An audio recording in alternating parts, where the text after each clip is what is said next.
Régis, ravi de t'accueillir. Alors Régis, on va échanger sur un sujet qui t'est cher et pour lequel tu as une longue expérience. Alors on va essayer d'en apprendre plus. Tu es d'abord aujourd'hui, et tu nous raconteras probablement ton expérience, président d'une association qui s'appelle Socrate. Est-ce que tu peux nous dire quelle est cette association, quels sont ses adhérents et surtout son mandat, sa mission?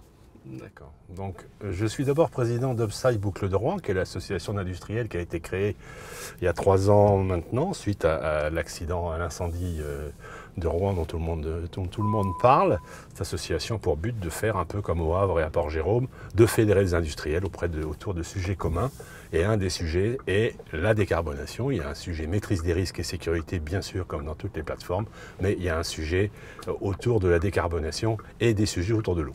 Alors on va faire un focus sur la décarbonation, puisque c'est un sujet qui nous intéresse tout particulièrement dans les routes des transitions.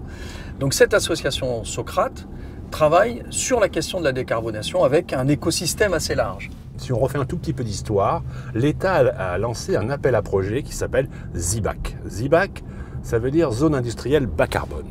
Ce projet consiste sur des périmètres de zones industrielles ou portuaires et de grandes zones industrielles à mener des études pour voir quelle pourrait être une trajectoire de décarbonation réaliste autour des zones industrielles ou portuaires. Donc, l'État ne voulait pas voir 10 interlocuteurs. L'État voulait un interlocuteur. Donc, Upside, que je préside, a eu l'idée de proposer à mes camarades de Port-Jérôme et du Havre de se fédérer pour faire une réponse collective à cet appel à projet. Ce que nous avons fait, et Aropa est venu se joindre à la chose de façon à ce qu'on puisse répondre ensemble, de façon structurée. Pour ce faire, nous avons décidé, parce que l'ADEME l'exigeait, de créer une structure, donc une association des 3 plateformes industrielles plus Aropa, qui est en mesure, elle, de traiter le sujet, qui a soumis un projet qui a été retenu. On parle là de 15 millions d'euros d'études et 7,5 millions d'euros de financement de l'État. Et autour de ces études, il y a, en fonction de l'étude, un ou plusieurs industriels. Mais il n'y a pas que des industriels, il y a aussi des communautés de communes, il y a aussi des métropoles qui s'intéressent à ces sujets-là. Et nous avons donc été retenus. Nous avons lancé l'association il y a maintenant 2 ans, à peu près 2 ans, et nous sommes en cours de finalisation d'une convention avec l'État, donc à travers l'ADEME, qui va permettre de mener toutes ces études. C'est ça le projet Socrate. Alors première idée au sujet de la décarbonation, Régis, c'est travailler ensemble, c'est la concertation, c'est la coopération autour d'un même territoire. C'est exactement ça. Et vous êtes capable, dans le cadre de cette alliance ou de cette association, de travailler entre domaine public ou institutions publiques et en même temps entreprises privées. Absolument. La majeure partie des acteurs sont privés. Ce sont des industriels. On travaille sur des problématiques, je l'ai dit, autour des émissions carbone, donc de la décarbonation, mais aussi autour de l'eau, qui va devenir quelque chose d'extrêmement important, aussi autour de l'énergie des échanges de chaleur. Donc il n'y a pas que le sujet décarbonation, c'est un sujet global, mais le cœur du système reste quand même la décarbonation. D'accord, c'est un sujet environnemental. Voilà, environnemental et sociétal. Souvent, la métropole de Rouen par exemple, s'intéresse aux sujets sociétaux. Bon, donc on peut, j'en avais d'ailleurs parlé avec le Crédit Agricole, qui est aussi intéressé par ces sujets d'environnement, ces sujets sociétaux qui vont induire des comportements qui permettront d'économiser des rejets. C'est évident. Donc, on a fait cela, les enjeux sont majeurs.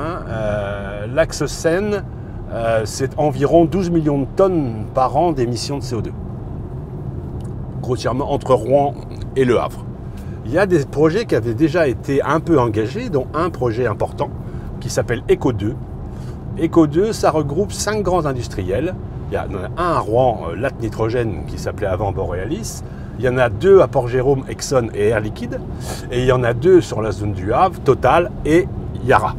Ces gens-là ont décidé ensemble de voir comment ils pouvaient travailler pour être capables, dans des conditions économiques acceptables, de capter entre 1,5 et 3 millions de tonnes de CO2, ce qui est quand même très puissant, puisque je viens de dire que c'était 12 millions de tonnes l'enjeu global.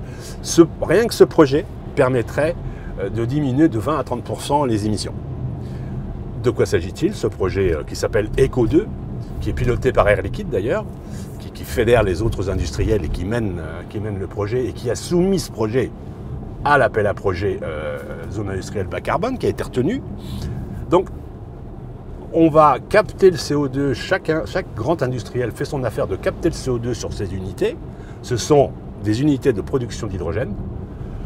C'est très intéressant parce que l'hydrogène est émetteur, quand il est fabriqué avec du gaz naturel, il est émetteur de CO2 dans des proportions importantes. Et ce CO2, je ne dirais pas est facilement captable, mais est captable parce qu'il est concentré dans des endroits bien précis des unités. Et ça permet d'être extrêmement efficace. Donc l'idée, c'est chaque industriel fait son captage, envoie son CO2 dans un pipeline qui fait Rouen-Le Havre.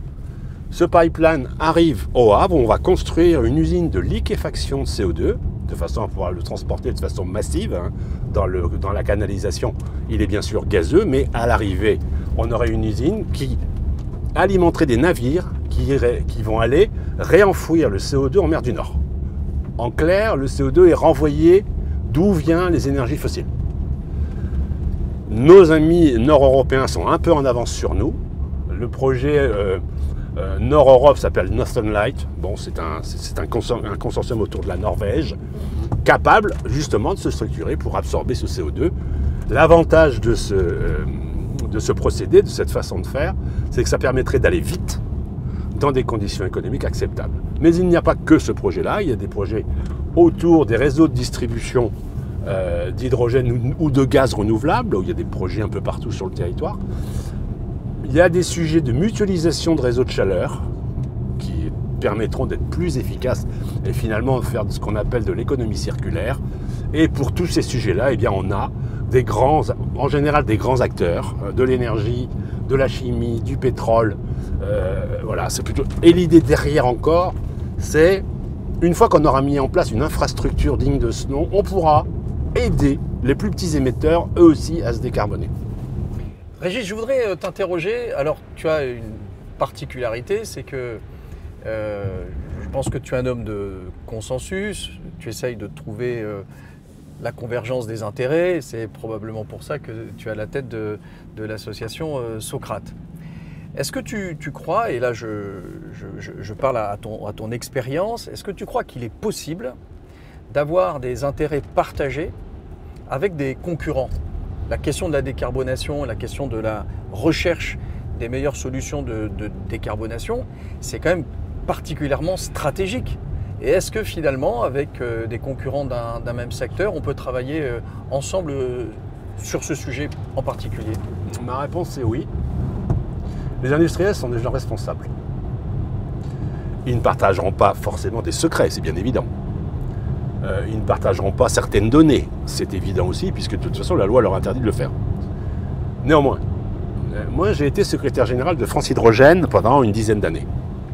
Dans France Hydrogène, qui est l'association qui regroupe tous les acteurs de l'hydrogène par exemple, on a des concurrents qui se sont mis ensemble pour travailler ensemble sur des aspects réglementation, sur des aspects lobbying, qui n'est pas un gros mot, mais donner de l'information à l'État, donner de l'information au niveau européen, regarder ce qui se passe ailleurs. Et ces industriels, ils sont capables, par exemple, quand on dit qu'on va faire le réseau captage de CO2 de l'axe Seine, dedans, il y a quelques par Exxon et Total, on ne peut pas dire que ce ne sont pas des concurrents. Pas au niveau micro, mais au niveau global. Il n'empêche que ces gens-là vont travailler ensemble. Il y a des données qu'ils ne partageront pas forcément, mais ils construiront ensemble des projets qui vont vers l'amélioration de l'efficacité. Ça, je le crois, oui. Et alors, de la même façon, Régis, on voit bien que la question de la décarbonation passe par un périmètre régional, un périmètre territorial. Oui. En d'autres termes, ce sont des écosystèmes territoriaux qui, ensemble, tu le disais, même si les concurrences au niveau global existent, mais au niveau territorial, on peut trouver des convergences. Oui. Quelles sont, selon toi, qui travaille sur ce sujet depuis de nombreuses années, quelles sont, selon toi, les conditions de succès pour qu'un territoire puisse mener ou puisse conduire ou suivre des trajectoires de développement tout en suivant des trajectoires de décarbonation? Comment Comment ces territoires doivent s'organiser? Quels sont les facteurs clés de succès? Le premier facteur, c'est la confiance. Les territoires, si on prend l'axe Seine-Normand, qui est le domaine que j'en connais d'autres, hein. Si on prend Dunkerque, c'est la même chose. Si on prend Fos-sur-Mer, c'est un peu la même chose. Si on prend des territoires comme l'axe Seine, entre Rouen et Le Havre, je reste à l'axe Seine-Normand, qu'est-ce qu'on voit? On a des grandes entreprises. Et puis on a des grandes institutions. Je suis aussi président de France Chimie Normandie. Et pourquoi finalement on a réussi à faire Zibac, à faire Socrate? C'est simplement parce que ça fait longtemps qu'on travaille ensemble, qu'on a une compréhension très fine des intérêts communs et qu'on est capable de monter des projets, de se faire confiance. C'est la première chose. Après, il faut que chaque industriel individuel a compris, ce sont des gens intelligents les industriels, que tout seul ils n'y arriveraient pas. Un industriel tout seul, sans écosystème, sans soutien, sans collaboration, il ne peut pas s'en sortir. Donc, il est un peu obligé, l'industriel, quelque part, à collaborer avec les autres. Et ça me rend confiant. Il y a une pression il y a une pression déjà très forte, mais elle sera encore plus forte au niveau des émissions. Le coût du CO2, par exemple, ne cessera pas d'augmenter. Hein. Donc, ils ont tous bien compris qu'ils avaient vraiment intérêt à mettre en commun tout ce qui est mettable en commun. Voilà. Donc la question de la coopération, elle est clé. Tu disais, c'est la question de la confiance aussi qui est clé. Oui. La question de la connaissance aussi, parce que la confiance, elle naît du fait que l'on connaît l'autre. Oui. Ça veut dire que ce sont des acteurs qui sont installés depuis longtemps, qui doivent conduire ces opérations? Je le crois, oui. Ce sont des acteurs qui sont puissants, qui sont capables de générer des installations massives, parce qu'ils ont des moyens. Et toutes ces installations qui constitueront un début de réseau permettront aux autres de s'agréger. C'est ce que je crois, oui. Je voudrais te poser une question personnelle que l'on pose à tous nos acteurs inspirants, tous les acteurs inspirants que l'on rencontre. Il y a un point commun entre eux, c'est qu'il y a une étincelle, il y a quelque chose en eux qui les pousse à travailler pour le bien commun. Oui. Alors chacun a son histoire personnelle. Est-ce que toi tu as une histoire personnelle qui te conduit à prendre des responsabilités au sein de ces associations, sur des énergies nouvelles, sur une vision prospective, durable, une vision d'avenir? Qu'est-ce qui est au fond cette étincelle pour toi? Pour moi, c'est l'amour de mon territoire. C'est l'amour de ma région, c'est l'amour de mon territoire. Je suis né à Rouen, j'ai vécu 20 ans au Havre. Voilà, donc j'ai une histoire très normande. Et la deuxième chose, c'est ma conviction que la France doit renforcer, redéployer son industrie. Alors, c'est pas parce que c'est un effet de mode, j'ai toujours pensé. On s'est tiré des balles dans le pied au cours des 20, 30 dernières années. On a laissé tomber des pans entiers sans se rendre compte que notre indépendance, que finalement notre valeur ajoutée, notre richesse venait de l'industrie. On a passé un temps fou à expliquer pourquoi les industriels étaient tous des bandits. J'exagère à dessein, mais pourquoi c'est des gens pas responsables, alors que moi qui ai vécu plus de 45 ans dans l'industrie, mais je peux témoigner que les industriels sont des gens extrêmement sérieux, extrêmement rigoureux dans tous les domaines. Vision à long terme. Vision à long terme, souci du voisinage, contrairement à ce qu'on pense, ils ont le souci du développement durable. Moi, je travaille dans un grand groupe, tout le monde le sait, bon, mais je vois Air Liquide a un souci permanent du développement durable, mais total. Donc, on fait du total bashing, un peu moins aujourd'hui, heureusement, mais partout.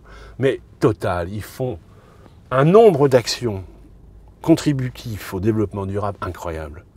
Donc, je crois à l'industrie, je crois que c'est la richesse d'une région, d'un territoire. Je crois que c'est un lien, c'est un des derniers lieux de lien social. Il faut voir ce qui se passe dans les usines, pas forcément usines chimiques au pétrole, chez Legrand, chez des usines d'assemblage. Mais il faut voir. On fabrique du lien social. On fabrique du lien. Et celui qui n'a pas compris ça, il faut voir la fierté des gens qui travaillent dans l'industrie. Et en plus, ils sont bien payés. Enfin, ils sont payés correctement et bien mieux que dans les services. Bon. Tout ça, ça crée de la valeur. Donc, moi, mon histoire à moi, pourquoi effectivement, je suis bénévole pour faire ce que je fais pas ça pour de l'argent. puisque voilà, c'est comme ça, on a tous des hobbies. Et moi, mon prisme, il est industriel, parce que je crois à l'industrie, parce que je crois que c'est la voie pour se redéployer. Moi, j'ai des copains à Air Liquide, ils sont partout dans le monde. On est dans 80 pays. Aujourd'hui, j'ai pris ma retraite il y a quelques mois, mais je suis quand même très connecté avec Air Liquide. C'est l'histoire d'une vie, donc forcément, je suis connecté. Mais ils m'expliquent comment ça se passe ailleurs. Alors, ça ne me donne pas du tout envie d'aller vivre ailleurs. Hein. Mais dans la rapidité de déclinaison des projets, dans l'accueil de l'industrie dans ces pays, sur ces territoires.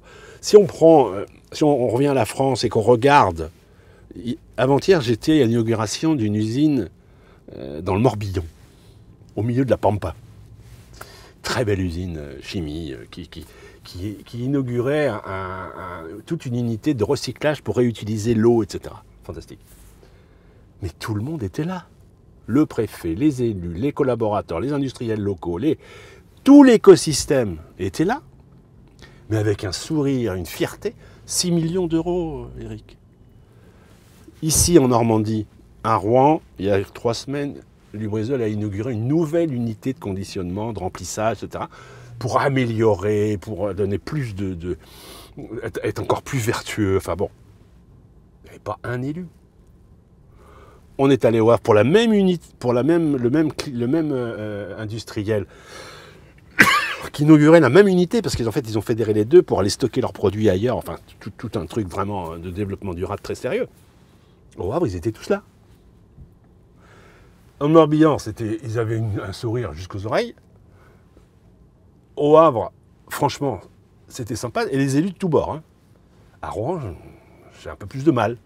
Alors que Rouen a une histoire industrielle extrêmement forte. Donc dans les autres pays, on a un sacré problème qu'on ne pourra pas compenser si on ne joue pas collectif, c'est qu'on a un déficit de compétitivité lié à l'énergie, dont personne ne parle. On en a parlé beaucoup, mais on ne se rend pas compte. Mais c'est dramatique. Aujourd'hui, on arrive à compenser. Pourquoi il y a des industriels étrangers qui s'installent chez nous, qui investissent? C'est parce qu'on a un savoir-faire, on a des grands professionnels, franchement, les Français, on est top. Mais le déficit de base sur les coûts de l'énergie et de matières premières, on ne pourra pas le combler longtemps. Les Chinois investissent massivement, ils vont submerger le marché. Alors si en plus on se fixe des boulets aux pieds, avec une surréglementation, avec une lourdeur administrative pour construire les dossiers, mais je crains fort qu'on ait beaucoup de mal à réindustrialiser. Et je le dis souvent, parce que j'entends parler d'industrie 4.0. Et ma réponse est toujours la même. C'est de dire, mais vous faites rire. L'industrie traditionnelle, là, elle est déjà 4.0. Venez dans les usines, venez voir comment on travaille, venez voir ce qu'on fait. Ils sont déjà à la pointe de la techno, parce que s'ils n'étaient pas à la pointe de la techno, ils ne vendraient plus rien déjà. Donc, attention, bien sûr, allons chercher des nouvelles entreprises. Bien sûr, essayons de voir les marchés qui demain seront porteurs, etc. Mais attention, conservons ce qu'on a. Quand l'annonce de Port-Jérôme, des seaux d'Exxon, malheureusement, qui dit que malheureusement dans la chimie, il se retire parce qu'il est plus compétitif, mais ça fait 7 ans qu'ils perdent du fric. Et pourquoi ils se retirent? Pourquoi ils sont restés aussi longtemps? D'abord parce que ce sont des gens responsables. On raconte ce qu'on veut. Je ne suis pas payé par Exxon, mais moi je respecte. Mais quand ils voient que finalement ils n'ont aucune chance de restaurer la situation, ils se retirent. Ils ont attendu 7 ans. Donc des industriels responsables de la coopération, du jeu collectif, de la transparence, l'esprit du territoire, la volonté d'industrialiser. Et puis il faut aller casser... Et respecter tous les partenaires, respecter les banques. J'ai un amour pour le Crédit Agricole, mais c'est pas pour ça que je dis ça. Respectons nos financeurs. Le financeur, il a besoin d'une visibilité, il a besoin d'avoir confiance. Moi, le métier d'une banque, c'est prêter de l'argent que des gens à qui vous faites confiance, que vous avez pris à des gens qui, eux, vous font confiance. L'intermédiation, c'est un peu ça. C'est-à-dire, je finance des choses parce que j'y crois, parce que les gens sont responsables, Donc, à ce respect-là, respect des fournisseurs, respect de l'environnement, respect de l'écosystème. Et ça peut marcher. Et tous les acteurs sont importants. Donc, il faut respecter tout le monde. Et puis, partout, bien sûr, dans tous les métiers, dans tous les domaines, on a parfois des gens qui sont des bandits ou qui sont irresponsables, c'est vrai.